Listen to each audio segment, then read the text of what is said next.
éclairant, j'aimerais revenir sur les ébriers, les Akians, parce que j'ai vu un autre groupe Akian sortir, on les appelle les Bidjans, qui sont sortis pour apporter leur soutien au village ébrié, comment dire, j'ai oublié, Agamé village, pardon. Je trouve que ça prend la forme du tribalisme au fond, parce que j'ai comme l'impression que ces gens-là, ils ont la haine, ils ont la xénophobie, et donc voilà pourquoi ils sortent pour soutenir ceux qui s'opposent au développement, parce que en fait ils sont tous réfractaires au développement.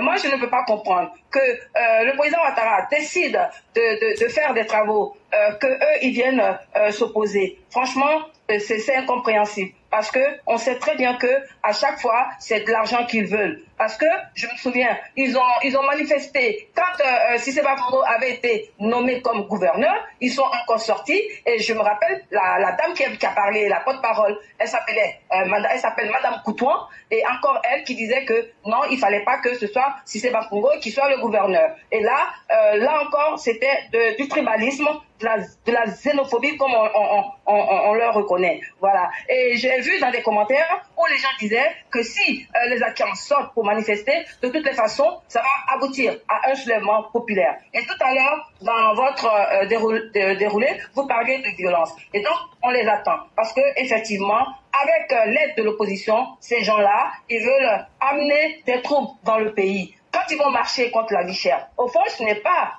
contre cette idée-là de vie chère, mais c'est parce qu'ils veulent coûte que coûte que le pouvoir du président Ouattara vacille. Mais nous sommes là pour leur dire qu'ils ne vont pas prospérer, parce qu'ils s'opposent à tout. Même comment on appelle l'attestation de droit d'usage coutumier qui a été arrêté, qui a été mise en place par le ministère de la Construction, ils sont sortis pour s'opposer. Franchement, on ne comprend pas. Ils s'opposent à tout. Voilà, ils s'opposent à toutes les réformes, comme si ils étaient le centre du monde, comme s'ils étaient les seuls, comme s'ils étaient les seules personnes au monde où on ne doit pas faire de réformes qui vont dans le sens du bonheur des Ivoiriens. Voilà, on trouve que vraiment ces gens-là, ces acteurs-là sont des arriérés, ce sont des rétrogrades, ce sont des gens préhistoriques, qui ont un problème avec le développement. Donc voilà ce que je voulais dire